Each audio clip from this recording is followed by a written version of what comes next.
Hello, welcome to my tutorial for the reverse turning kick. I often get asked for tips on this one, so I decided to make this video. I hope you find it helpful. The Japanese name for this kick is Ushiro Mawashi Geri. In Korean it's bandaedollyo Chagy. In English you might also know it as a spinning heel kick. It's a very powerful and beautiful kick, and you need to develop balance and coordination to perform it properly. Part 1. The basic motions. Let's break this kick into its basic elements. The basic movement is a step through the back. Simple footwork. The base motion for this kick is the same as a back step or a 180-degree turn through your back. You should be able to do this movement without losing balance and without awkwardness. While you turn, keep your spine and shoulders straight. The balance must be on the center of your hip. Practice it a few times until it feels comfortable and natural. Now, let's add more detail to this. Begin by turning your base foot slightly, then follow by spinning from top to bottom, as so. Turn your head, follow with your shoulders, then turn your hip and drag the kicking foot along, but without releasing the kick until you turned all the way. At all times there must be a shoulder width gap between your feet. Once your hip has turned 180 degrees, then you release the kick. If you release the kick too soon, you will not execute it properly. Here I exaggerate by turning the base foot more and then following with the rest of the body. This helps by making the hip turn more comfortably. But as you develop this kick and you get good at it, you won't need to turn the foot so much.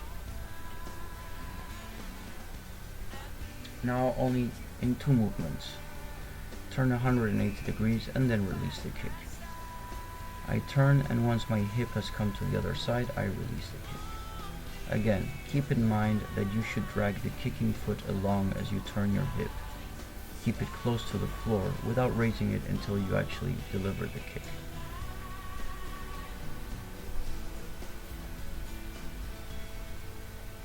Now, let's do it in only one motion, in a continuous motion. Spin as before, but this time in one continuous movement. As your hip turns 180 degrees, release the kick and keep turning until your kicking foot is back where it started, completing a full circle. Common mistakes. Turning without looking. Many people turn their body, but they don't turn their head. This results in very poor form. The head needs to turn first for the whole body to turn comfortably. Kicking too soon, another common mistake. Many people focus too much on the kicking leg, not realizing that the kick will not reach its destination if the hip does not turn first. As stated before, you should release the kick after the whole body has turned. Another mistake, tilting the shoulders. Tilting the shoulders causes bad posture and balance loss. Your spine should be straight and your shoulders upright.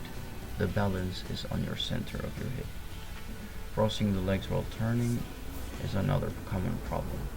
If you do not drag the kicking foot along with your hip, your legs will be crossed and jammed, resulting in awkward execution.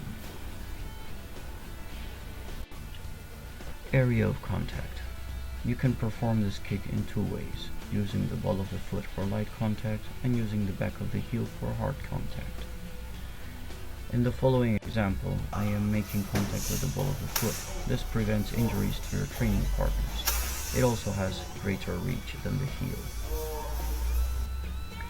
Now, the heel is used for breaking or causing injuries, or doing greater damage. It's the hardest. Practicing with targets. For speed and technique, you can use a mitt, kicking with either the ball of the foot or the heel. Perform the kick and follow through, completing a full circle. Do not spin on the heel, spin on the ball of the foot, otherwise you will fall down.